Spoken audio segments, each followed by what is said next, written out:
Welcome to our second roundtable of the year. My name is Ann Vasquez, the CEO of EdSource. Last month, Governor Newsom's budget reinvigorated the conversation around how best to serve the state's Black students. They have the biggest room to grow when it comes to educational outcomes. At EdSource, we place a priority on talking about and exploring solutions, not just identifying a challenge, which in this case is how to overcome the historic impact of segregation, coupled with a lack of resources and lower expectations. Today, we'll dig deeper into successful programs and student-centered initiatives, and we'll talk about what educators and policymakers can do to ensure student success. And lastly, EdSource would not be able to bring us these roundtables were it not for the support of our funders. A big thank you to the Cap-Sanel Foundation for making today's roundtable possible. Now for our introductions. First, I'd like to welcome to our panel Dr. Christopher Nelum, Executive Director of the Education Trust West, a nonprofit research organization that advocates for racial equity in California's education systems. Please also welcome Wendy McCauley, Chief Engagement and External Partnerships Officer at Fresno Unified School District. Next, I'd like to introduce Dr. Navia Lee, who is coordinator of the K-12 counseling services at the Orange County Department of Education. I'd also like to give a special welcome to Lindsay Weatherspoon. She's a junior at Venice High School in Los Angeles County. And please say hello to Daryl White, Sr., who is a chairperson of the Black Parallel School Board, a community organization designed to work in parallel to Sacramento area school districts. And last but not least, please also welcome Ramona Wilder, President and CEO of the Wilder Foundation, which operates 2 independent charter schools in Inglewood, California. Our moderator today is EdSource reporter Emma Gallegos. Welcome everyone in the audience. Emma, please take it from here. Great. Thank you so much, Anne. I just want to start off by saying that, throughout California's history, Black students have been barred from schools. They've attended segregated schools that were unfunded or underfunded. And the legacy of that history lingers in schools and affects Black students to this day. We have a resource sheet that includes a timeline about what has happened with Black students in California. And so I recommend that you check that out. We also have a lot of other great resources. And with that, I also want to say a quote that's from 1977, but it has, I think, a lot of resonance with today. Public education has successfully shifted the blame for the failure of schools to meet the needs of minority students onto the shoulders of the clients they purport to serve. They have pulled off the perfect crime, for they can never be held accountable, since the reason for failure in school is said to be the fault of poor homes, cultural handicaps, linguistic deficiencies, and deprived neighborhoods. The fact that schools are geared primarily to serve monolingual, white, middle class, and Anglo clients is never questioned. And that is a quote from Tomas Arciniega in 1977. He was the president of Cal State Bakersfield.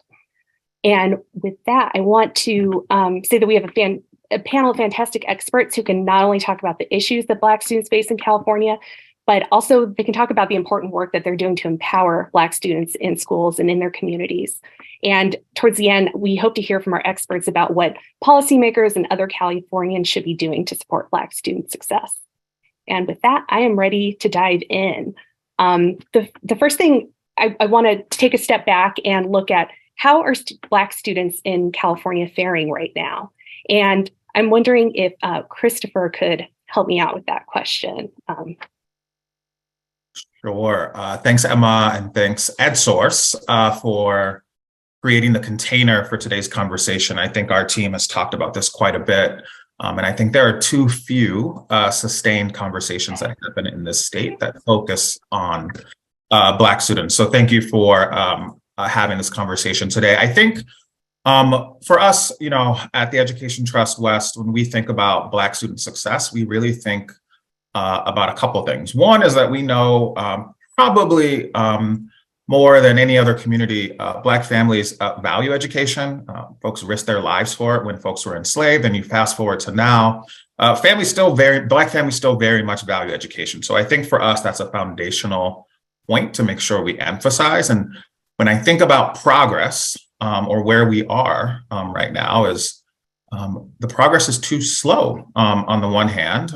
In the last years that we had data, about 30% of students, Black students, met or exceeded standards in English, and only about 16% in math. And while assessments, as we know, are only one indicator. We know that learning is important and that we have to have some way to understand that. And what those data tell me, and also the recognition that those numbers 5 years ago looked very similar, is that the progress is too slow. We have schools in our state that have no Black teachers. About 78,000 Black students are in schools with no Black teacher in the state of California, which has the fourth or fifth largest concentration of Black people in this country. And so progress is too slow, and we can do more. Thank you so much for setting that up. I'd like to dive into what are the biggest issues that Black students are facing right now in schools. And I think this is something that can be for anyone, but I want to start with Daryl White, because you've worked in schools a long time, you've been an administrator, but also because of the work that you do with the Black Parallel School Board. So what do you see Black students and their families trying to face right now? Oh, you're on mute. My phone rang, so I had to make an adjustment. Anyway, in my conversations with parents and what I've been able to see, it's very clear what some of the issues are, and they've been issues that have been with us for a long time. When we're talking about communication, African-American parents have a very difficult time communicating, especially those issues regarding their children. We still have that old 9-week progress report that sets up what's happening with someone's child. And a parent gets that notice, and sometimes they're failing, and they say to themselves, how come I didn't know before? And it's that kind of communication that this just disrupts the relationship between school and parents. I mean, it's very devastating for a parent to see their child not doing very well and working the kinds of schedules they sometimes have to work and not knowing anything about it. I'm sure kids aren't always the best spokespersons in terms of what's going on at school. It's very important that schools understand that parents, especially Black parents, want to be involved, and they just need a little help in order to do that. One of the things that they continually face is their children too often are treated differently than other people's children. No, I'm simply going to call it out. We're talking about racism. I know we like to say bias, but there's a better and stronger way to say that, and that's racism. I mean, the other biases are subpoints of racism, and they still exist, especially when you talk about not only extracurricular activities, but specialty kinds of programs. We find our kids not getting into those programs to the extent that other kids are. And that's a real strong form of frustration for a number of African-American parents. And what they have to go through in terms of special ed, specifically the IEP, is just not fair. When we talk about a deficit thinking, I mean, in that program itself, it creates a whole different set of expectations for what teachers think about our students. And that gap is just very difficult to close. We see our kids being sent to schools so far away from their home. I mean, they're raised in communities, and they expect to go to school with their friends, and they end up somewhere else. There are too many ways that we suspend kids off the books, so to speak, especially as it relates to special ed kids. Just send them home. And there are all kinds of other ways. Send them outside, send them to the after school suspension program, just all kind of crazy things that our parents have to cope with. And it doesn't seem to be getting any better. Yeah. And I know the Black Parallel School Board has sued the state over some of these issues. I wanted to mention that as well, particularly with regard to Black, also Latino students who are disproportionately put in special education and also face disproportionate discipline and not an equal education either, not an adequate education. So I wanted to mention that. And you brought up racism, and that's something that I think particularly when I was talking to Lindsay and Navia, we talked about the racism that students also Black employees as well in schools face, and also racial isolation. And Lindsay, I wonder if I can turn to you to for you to talk about how bias, racism, and isolations affect you and your other peers. Yes, I've definitely noticed that in the classes. I go to Venice High School, of course, where there is a 14% Black population at the school, which is 2 times the average population at the average LAUSD school for the Black population. And even in my classes, usually there's only 2 to 3 Black people in those classes, including myself. And so when we come to talk about things such as race or some things, some topics regarding Black culture and history, it oftentimes gets very awkward and very isolating when you're saying these things that are very relevant to you and your history, and people are kind of viewing it as this side glance or this kind of side step where people are almost, they're listening to you, but they're not understanding what you're saying. And even after you said these things, they're kind of viewing you as this other and in this side eye. So you're never actually quite fully understood in the same way where if you were in a room filled with more of your peers that you would, who looked like you and could understand some of the things that you're saying and some of your struggles. Yeah, thank you for sharing that. And I know that, Navia, this is something that you've talked about, the ways to combat that sense of isolation and also racism within these institutions. So wondered if you wanted to comment on that. Yes. So as my work as a school counselor, primarily in high school spaces, I would specifically say the financial wage gap is a big factor because when I'm talking to students about post-secondary plans, they're having to decide between making money now or a delayed pursuit of higher education. And so the more immediate, have to get a job, have to take care of my family, usually weighs out. So they may, return back later as adult learners, but that is something that we face in our K-12 students. And then ways to include students is celebrate them when they're doing something good. Engage their parents, their community, whether it be church or community organizations. The relationships that they have, we should leverage those as educators so that we can get them bought into education. Yeah. And you wrote a commentary for us where you talked about a way for a school not to engage with its parents. I wondered if you could share a little bit about that, your experience with it being Black History Month and looking for that celebration in your schools.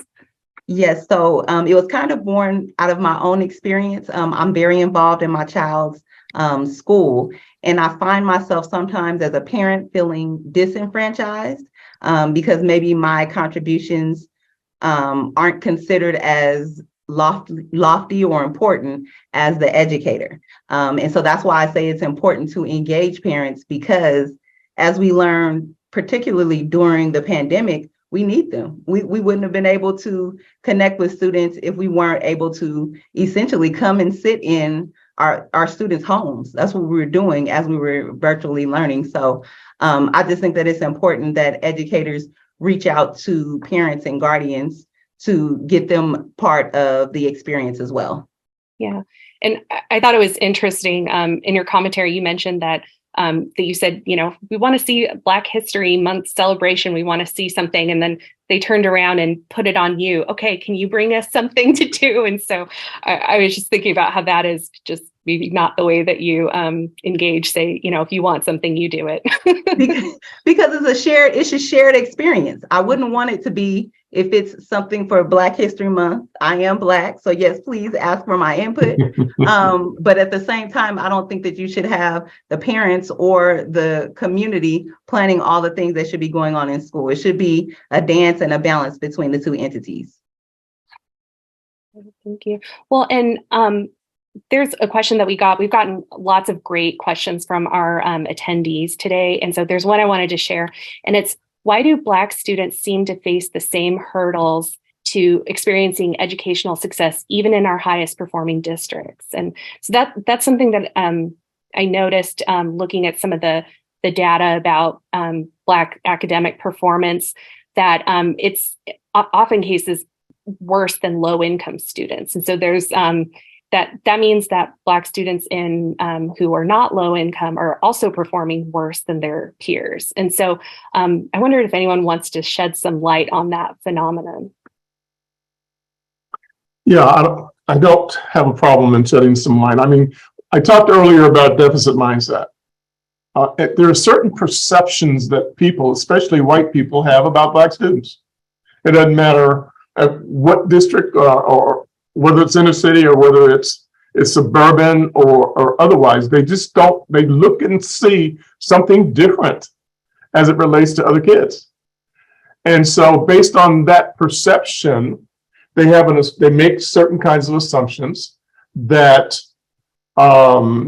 cast negative aspersions upon certain kids. And see, when that happens, then I'm still going to classrooms with an African-American student still sitting in the back, regardless of what levels of classrooms they are. I still have students who complain to me that I'm in a specialty program, advanced or GATE or AP, and white students still call me the N-word on a daily basis. Yeah. And sometimes, if teachers are not culturally affluent, then they don't create the kinds of communities in their classrooms that stop much of that insanity. Yeah.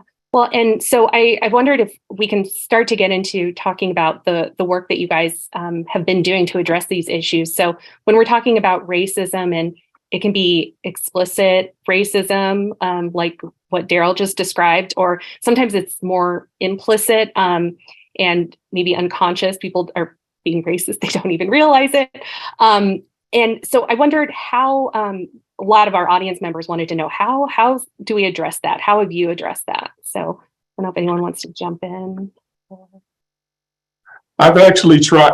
I do that kind of training, and I've done it with several school districts. And we get started, we go hot and heavy, we're all into it. Then all of a sudden, I start losing people. I lose people sometimes to the extent that we can't go any further because we still need a certain number of people who represent the school to be part of it. And I have not figured out why that is. I don't know if our level of instruction is too painful or that they're just tired of trying to understand the same points that we're making all of the time. And I think what we as an organization are going to do to combat that, because we're not going to stop the training at all, we're going to do more of a summer kind of 2-week kind of training, just really hard and heavy, and hopefully trying to do it for a whole year is replaced by a summer kind of institute. So that's what, and hopefully in that sense, we can keep our people engaged long enough to really make an impact. Navia, did you want to make just one point on what Daryl said? First of all, I agree with you 100%. I think that there's so much for us to still accomplish, and I feel like we're so behind in what needs to be done that there is not enough time during the academic school year in order to do something like that. So I'm really happy to hear about doing something over the summer. You know, there's so many hurdles that African American students and just students of color have to deal with. There's so many factors, and it's going to be a matter of determining and sort of ranking where's the best bang for our buck and what do we start with in order to make some progress. Because as Christopher mentioned, if you look back 5 years and even further, and you look at the progress that we're making, it's not very great. And we really have to figure out, okay, why is that? What can we do and what's causing it? And there are a number of factors that are beyond us, but we can be the starting point when we're specifically talking about Black students need examples that look like them. And that used to be very prevalent. If we look back in history, African Americans that went into education, especially for females and even males, they were teachers or nurses, and teachers were thought of with the highest regard. And now that has truly diminished itself. And so you've got the lack of Black professionals that are going into teaching. The other issue is, why aren't they going into it? And a lot of that is financial, because the years back, teachers made a salary that would able them to actually live very well. When you look at what teachers make now, some individuals simply would like to be teachers, but they can't afford to do that because they have to make other choices in order to take care of their families. And so when we look at solutions for that, is that has to be recognized from a state level, or from a presidential cabinet standpoint with the Department of Education. Is we have teachers that train people to be doctors and lawyers and all of those professions that are paid very, very well. But without those teachers, you wouldn't have those professionals. So why are the salaries so low, and what can be done in order to make it acceptable that it's a profession that is very well regarded as it used to be? So we've got a number of factors. We know what we need. We need more people, kids, as Lindsay said, she needs to see people that look like her in order to thrive and to do better. But what do we do to increase African Americans in going back into the profession? I think that's a critical concern right there. I'd like to bring Wendy into this conversation, because Fresno Unified's had a lot of success bringing Black leaders into the school district or promoting them. And so, Wendy, I wondered if you can talk a little bit about this issue and the work that Fresno has done on it. Yeah, I was going to say, to answer the question, we looked at the systemic issues and we had a task force for that. So I started the department in 2017. And we had a task force for that combined the community, principals, district officials, students, to look at the systemic issues and agree upon that and a plan for that. And what was important in coming out of that task force was that every department in the district had goals for African American kids, not just the Black department. Everyone had goals. They may have had goals previously. We helped them make those goals tighter, more succinct, more measurable. And another thing was, our theory of action was we had to get direct services to our kids, because our children, as we have, will face racism their whole lives. We wanted to give them the tools so that they could get the learning regardless if their teacher was racist or not. So during the summer, we were improving their reading skills. After school, we were improving their reading skills. We started a math camp. We had an elementary reading program and a middle school reading program. We had an academic center for suspended students when they were suspended, so they didn't lose instructional hours. It was all about focusing on basic skills and getting those services and those skills to our students. So again, they could get what they needed out of the classroom, even if the teacher was racist. Doesn't matter. Now, Wendy, on the issue of curriculum, there was a question in the audience. We're getting lots of questions, and thank you for that, about the role of curriculum, particularly ethnic studies, in empowering Black students. And they were very curious in hearing directly from Lindsay about the role of ethnic studies and what you think about that as part of the curriculum. I think that the addition of ethnic studies is a great idea, and I truly do. We have an ethnic studies class at my school particularly, but the thing is, it's not available for all students. They have our curriculum and our schedule so packed in that we don't really have the ability or the time to take the ethnic studies class. So usually only a few students are able to take this class, or the class will get filtered out to maybe only being 1 or 2 periods a day, which even further limits how many students can take it. And I think that if they were to put more resources and to put it as a much higher requirement that we take this course, they would see more students being interested and engaged. And if they actually publicize this course, because many students don't even know that we have an ethnic studies course until maybe they're talking to a friend and they're like, wait, you have an ethnic studies class? I want to take that too. But when you go to your counselor is like, oh, sorry, you can't take this class because it doesn't fit into your schedule. When I should be able to take a class that will help me learn more about myself and the world around me.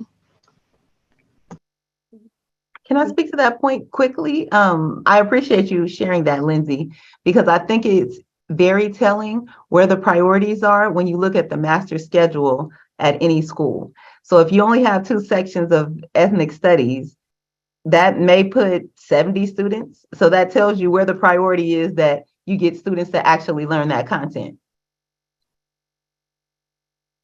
Yeah, thank you.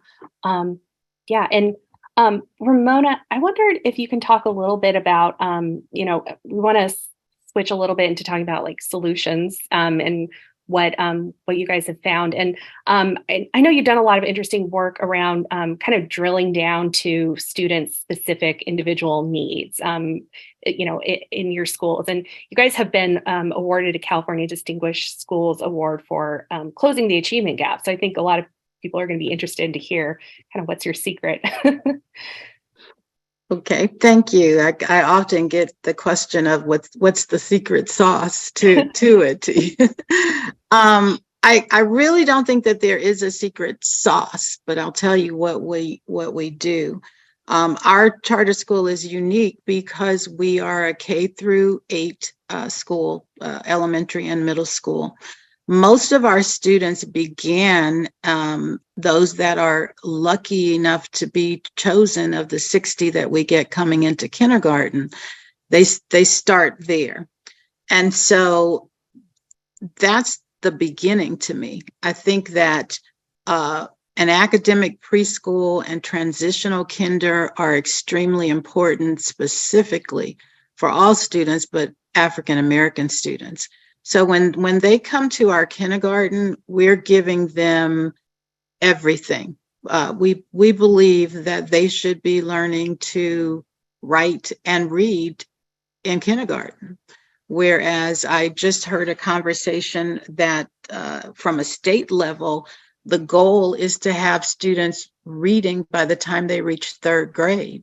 That's absolutely too late. It's not impossible, but it's too late.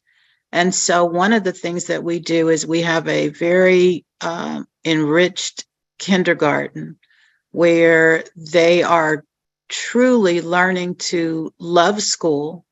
They're learning to read, they're learning to write, so that by the time they get to 1st grade, they're ready to progress on.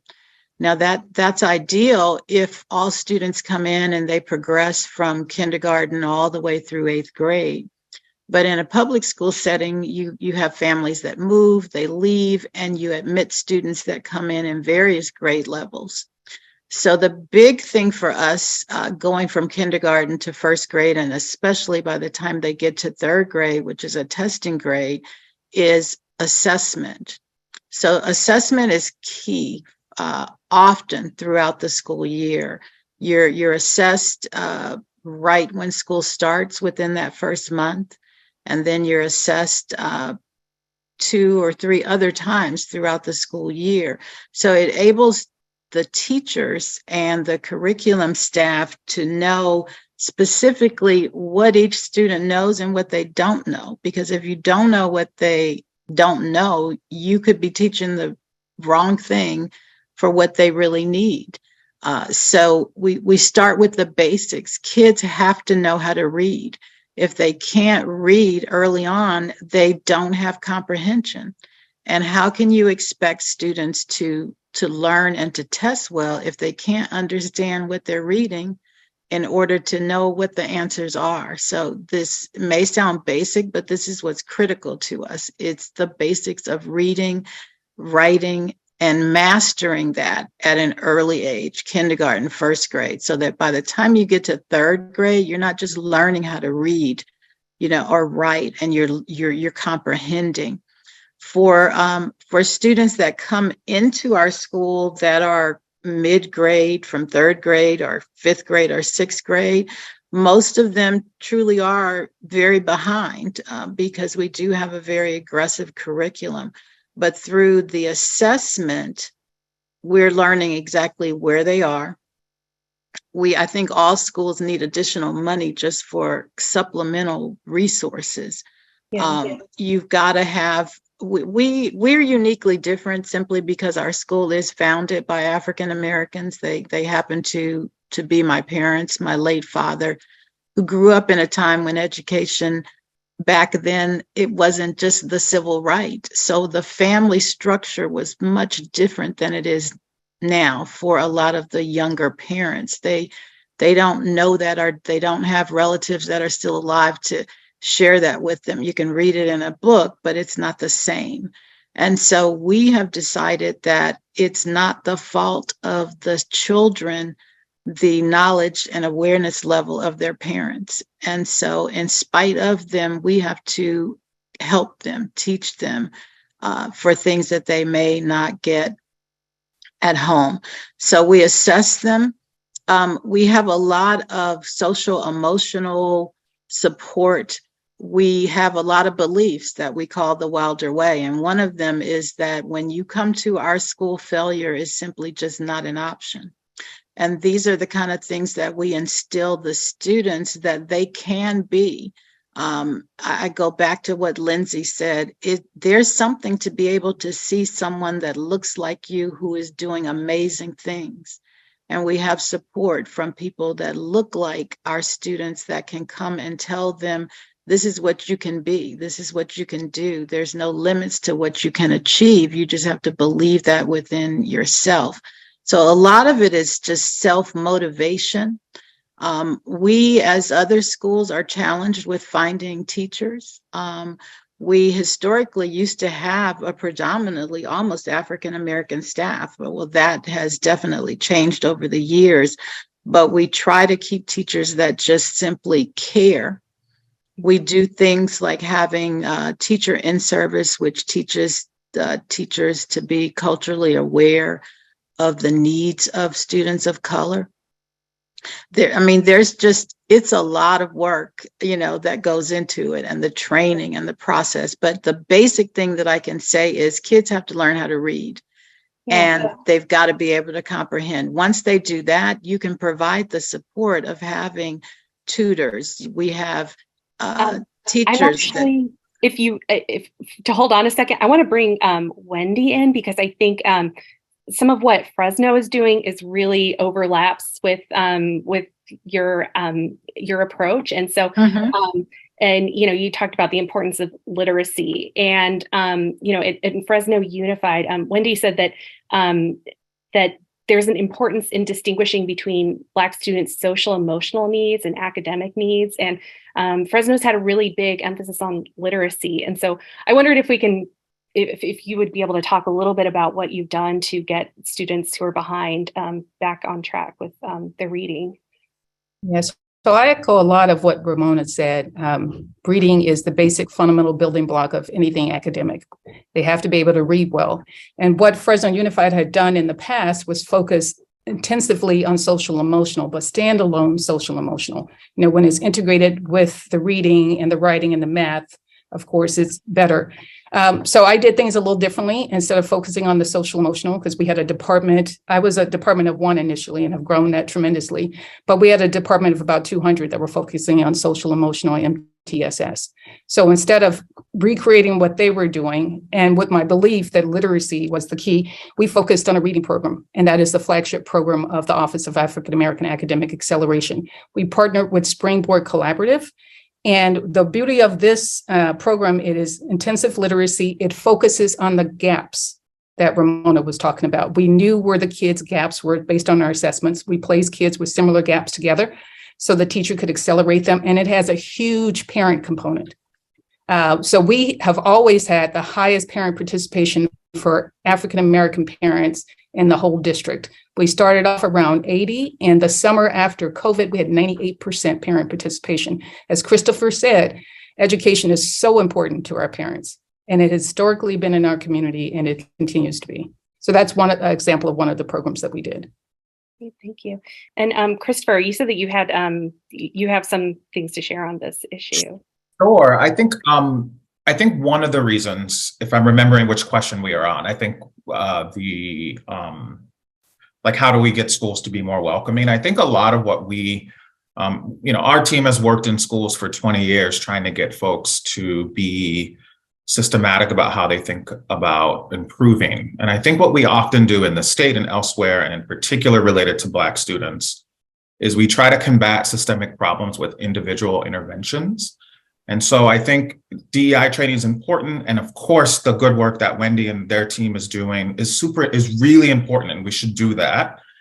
And I think that our state and a lot of folks in schools and districts around the state shy away from the harder work, some of which Wendy's team is doing, but changing policies and changing practices and changing how resources are distributed with a focus on becoming anti-racist, with a focus on being better for Black students. And I think the fear is that if folks have fears that if they focus too much on Black students, that those things won't be good for other students. And the research actually suggests otherwise, that if you do well by Black students, more students will also benefit. And so I think we have a problem in the state with telling the truth, which is what I think Daryl was pointing towards earlier, is we have a set of racist policies and practices, and we need to undo them in schools with a specific focus on Black students. And if we can do that, I think we'll see some faster traction, particularly in larger public schools, with regard to how well Black students are supported. And then their attainment or their success, whatever words you want to use, I think will follow. And so I just think we need to do more truth telling, in addition to the good work that Wendy and Ramona both just mentioned. Yeah. And let me add to what we've just heard from our great panelist. And I want to add the fact that one of the fixes that I think is we have to make sure that all of our kids in the state of California are literate by by grade 3. And let me explain to you what I'm talking about. I agree with Ramona that we need to make real inroads at the K level. I had a student teacher in a kindergarten classroom at a school where I observed the greatest kindergarten teacher I've ever seen in my life. I mean, she could put students on a carpet in the right places with no numbers and in no order. They just knew where they were supposed to be. And they read their objectives for the day in kindergarten. And that opened my eyes up to what could really happen at that grade level. We are, the Black Parallel School Board now are writing an initiative, a literacy initiative that starts with kids in the womb, so to speak. We will partner with Black Child Legacy, that kind of organization, all the way to TK, kindergarten, first, second, and third grade teachers, and put a plan together to help our districts come up with, develop the kinds of literacy programs that ensure that kids don't have three bad options. And the three bad options are inner city, especially right now when we have a shortage, is that too many of our kids get substitutes, some of them get brand new teachers, and some of them get dumped with teachers who have been moved around, who really don't provide the kind of sustenance, academically speaking, that our kids need. Our school districts have to make a commitment and put the dollars to ensure that those early years, the kids get what they need to guarantee their future moving forward.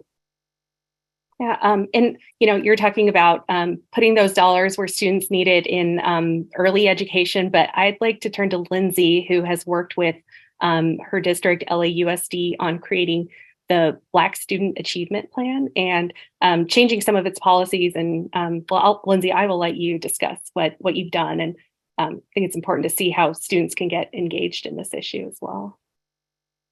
Right. So the BSAP, or the Black Student Achievement Plan, was created in 2020 after the pushing of a coalition of groups, which included the group that I'm a part of, which is the ACLU's Youth Liberty Squad, and Students Deserve, where they pushed to take $25 million of funding from school policing and putting it towards this Black Student Achievement Plan, or BSAP, which would go directly to hiring counselors and creating a program that is directly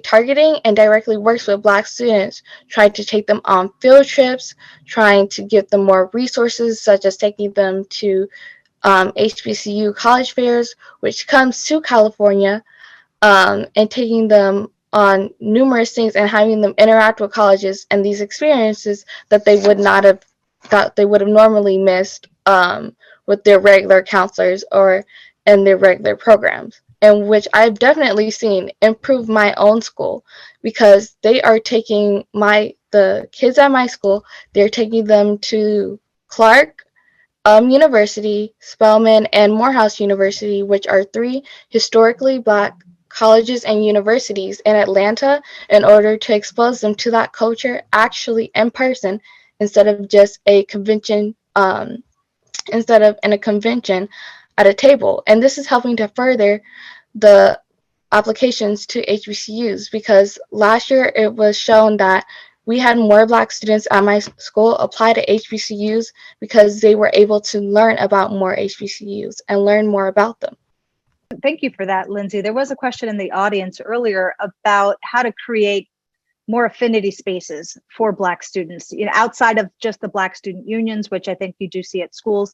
And there was even a suggestion of, is there a way to create pathways or academies, and the way that you might do that for English learners or other subset of groups for Black students? Curious to see what the group has to say about those ideas.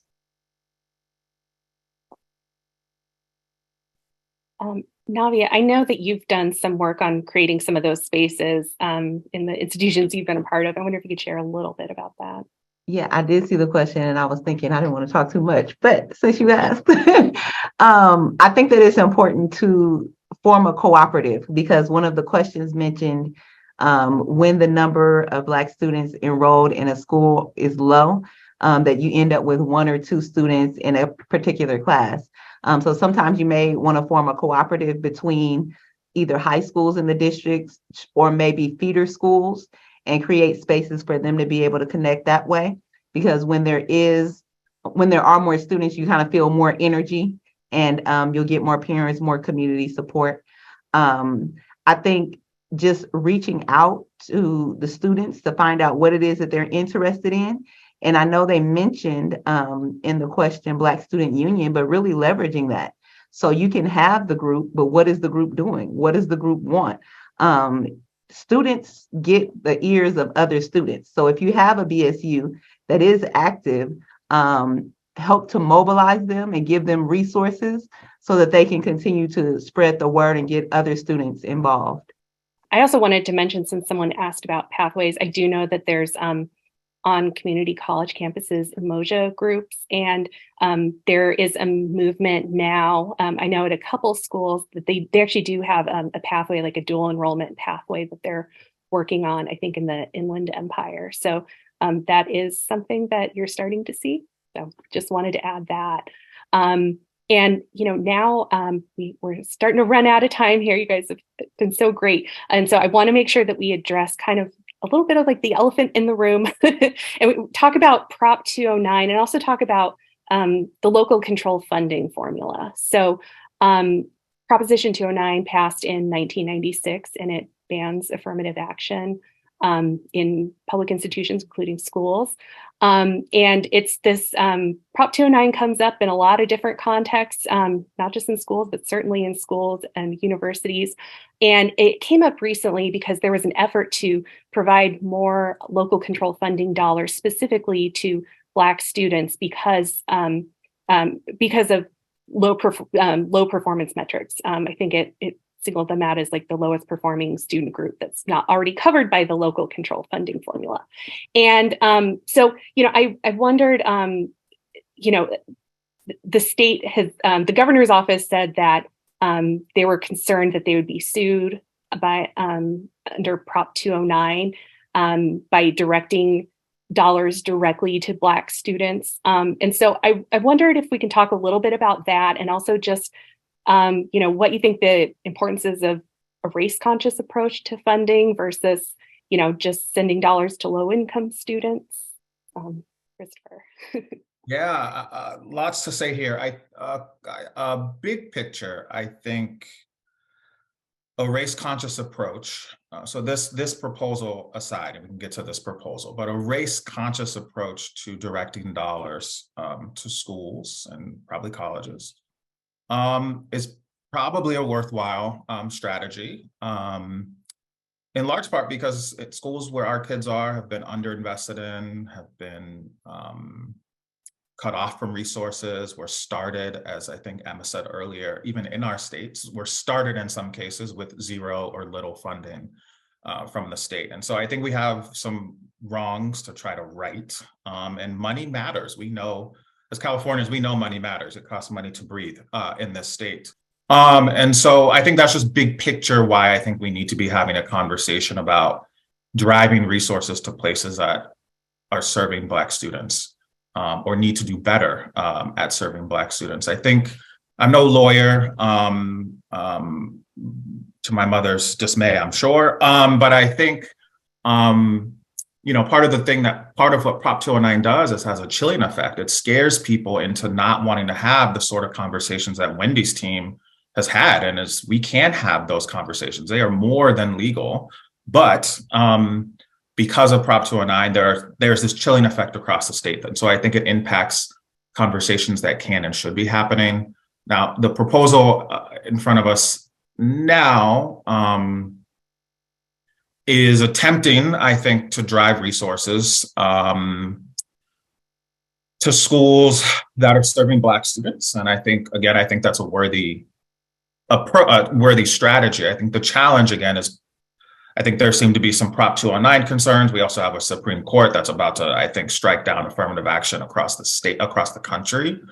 But our view is that things that have not, legality in this country has often kept us from doing the right or moral thing. And so I think that we need to continue to find the right ways to get resources to Black kids in the state. They deserve it. They've been underinvested in.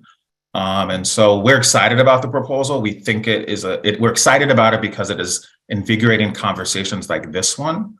But we think it needs more if it's truly going to get more dollars to Black students. So that's where we are. We have lots of other beliefs and opinions about what else needs to be done, but we need to figure out a better way. And income is not a proxy to get at racism, because race isn't the problem. Racism is the problem. And if we're going to get there, we're not going to get there by focusing on income. And so those are some things that are on our minds at Trust. Yeah. Ramona, is there something, I'd be interested to hear from you on this local control. Yes, I completely agree with Christopher's comments. And I when he was speaking, what came to mind was affirmative action. There was good with affirmative action, and there were some things that were a challenge with it. But I think if we're looking at this from a state perspective, you've got to look at who or what group is the lowest performing subgroup. And what are you going to do about that specific group as well as some others? So you have to think about it a little differently. And funding is very much needed. There are other groups that have funding, if you take foster youth and other groups. So I just think more conversation is needed to develop a plan to really support the needs for bringing our African Americans out of that lowest subgroup population. And it's going to take funding to do that and lots of conversation. We've talked, about the issue of teachers and credentialing, particularly in schools that serve Black students. And we're talking about LCFF funding, but I do kind of want to leave it open to anyone else who, what do you want to see from lawmakers on this issue? I know anything that we haven't touched on yet? I know there's a whole bunch of issues. I'm going to give my comments first on, because I'd like to see a lot of things, but I think that the teacher credentialing really needs to be changed. I think that we do definitely need qualified individuals in the classrooms, but there are a lot of great teachers that are not credentialed. So I think that there needs to be another way of determining who should be allowed to be in the classroom. So that's the one thing. And second would be just the funding source. It needs to be greater. Those are the two critical things for me. I'd like to add too, the critical thing for me is accountability system-wide. I'd love to see teachers and schools saying to themselves, what do I have to do to move my student population? Instead of looking and picking at kids to see what deficits they have and put the blames, typically on them instead of where it should be. I think we have to be accountable in the sense that we understand what prior knowledge is. I mean, that's becoming really clear in terms of educating. I mean, if we teach to the middle all the time without thinking about where kids are, we lose a lot of instruction. And we need to do a better job of setting up curriculum so that it works. There are 3 levels that I think are important in the classroom for teachers. And that is to understand what the expectations are, what building relationships are, and instruction. And it's a balancing act between all 3 of them. And we got to do a better job to ensure that our teachers are competent enough in our classrooms to provide what our kids actually need. And we have to come up with a way of looking and seeing what teachers are actually accomplishing in the classroom.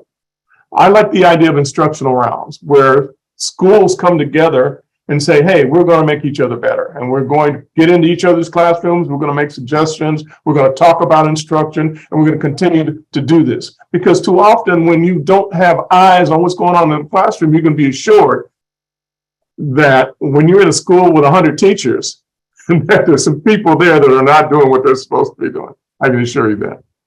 Now, there's a question actually multiple questions from the audience regarding STEM and math and what's the best approach to help Black students succeed in math. There's been lots of conversations about math acceleration, whether to push for that, whether to fight against it, whether to level set. Is it after school programs? What does the panel feel? What are some of your opinions regarding how to best approach math and STEM? I would like to, but please. I would love to talk about this. At my school, I am a part of the STEM program that they have, a part of the engineering pathway that they have specifically, and I am a part of the math acceleration program. So I am about a year ahead of my math education. I am currently in my pre-calculus, when standardly I would be in algebra 2. And I think that for me, having this math acceleration, it pushes me closer to where my non-Black peers are. And I definitely think that there's not enough Black kids in the math acceleration programs, when I have definitely seen a bunch of Black kids who should be in this math acceleration, because I've seen them all being able to do the same type of math that I can and even better. But the thing is that they just weren't tested when they should have been. And maybe I was tested to be in this advanced math placement when I was in elementary school. And some people should have been tested when they were in middle school, and some people should have been tested in elementary school. And I think that when we have better testing for Black children so that they could have these accelerated math pathways in the same way that these non-Black and white children already have them earlier on, we can see better advancements in the STEM and math field. Because I know that my interest in math and STEM started when I was able to be given these challenging and more interesting math problems and science problems, whereas I wasn't just being given something that wasn't as stimulating to me because this is what I could already do. But when I was given something more advanced that was actually stimulating my brain, and having me push further into what I could do, I actually saw how much interest I held in the engineering field. Great. Navia, did you want to add something on that? Yes, I was just going to say, I think that's great, especially at the high school level. I think when we're starting or thinking of younger students, using something that's applicable to them. So whether it be the probability of if I post this on this day, I'll get this amount of likes, or if it be in units of fortnight or whatever it is, I think we just have to be creative and realize the assets that they bring to the table through social media or through the ways that they engage that may not look the same as when we were doing reading, writing, arithmetic. Daryl, I see your hand. Please. Yeah, I got a question and my answer is really short. Can I answer it? Okay. If you want to put together a Black Parallel School Board in LA, just simply email, or I should say, come to our website and send me a message, blackparallelschoolboard.com, and just send our organization a message and we'll get back to you. Great. I don't know if we have time for any more kind of closing, anything else that you guys would like to see from policymakers. Wendy, is there anything that you would like to add, especially in this conversation about, you know, how we direct funding? I think Fresno's so interesting because they are a district that has been very intentional about focusing on supporting Black students. So I don't know if there's anything else you want to see in terms of support from the state. I think everything that everyone has focused on here, I would like to see schools overall, though, stop focusing on the same things over and over that don't work and expecting a different result. I think we really don't need 4 years to determine if something is working. If it's designed well, you can see it sooner, if it's working or not, and that's more beneficial for students. And I would also say be courageous for the districts who are engaging in this work.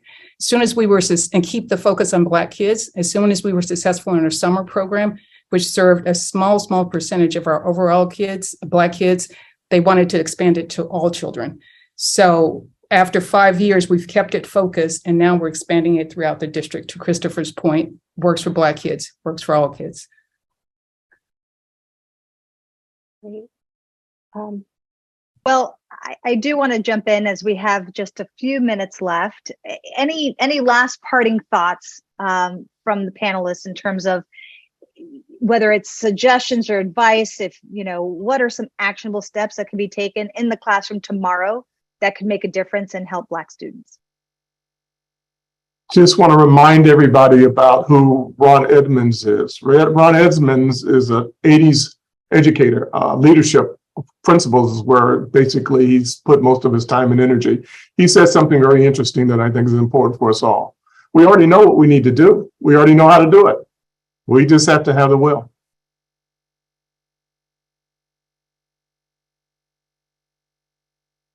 I agree with that 100%. I think the will, and I think it's about accountability, holding everyone responsible, accountable, so that we can achieve the results that we want.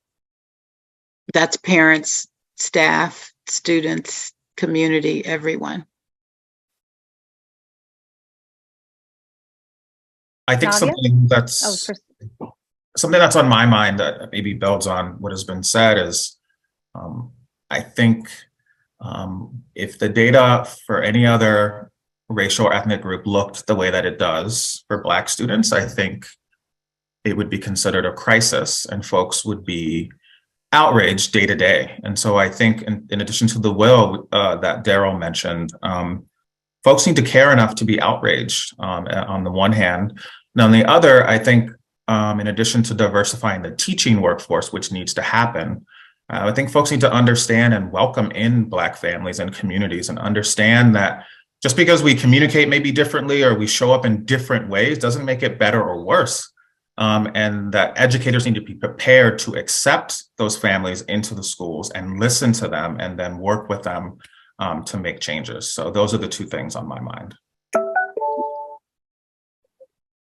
Yeah, I would say the same. If it was something for tomorrow, tomorrow is March, so it's the end of Black History Month, but don't forget to support Black students and Black staff throughout the year. And policy, I'm part of Teach Plus, which is a fellowship that advocates for state policy and change. And one of the things that we're looking for is how we can support Black educators more. So just being creative and innovative in doing so. And we are at the hour. So Lindsay, I want to give you the last word. Please leave us with some insight for the audience. Thank you. I would definitely say that communication, and to really focus on communication and listening to each other, because I definitely think that we could solve a lot of our problems and see a lot more and a lot less of this misunderstanding and a lot of more achievement when we effectively communicate to each other, and that when we are seeing communication trying to tailor and benefit to Black students and Black families, and trying to work with us in how we can engage in our students' lives and in our students' school lives. Well said. Thank you, Lindsay. Thank you to every panelist. And thank you to all of those working behind the scenes, answering the questions. Emma, wonderful moderation today. And to all of you in the audience for asking such great questions. And a big thank you to the Caps&L Foundation for making this conversation possible. Thanks, everyone.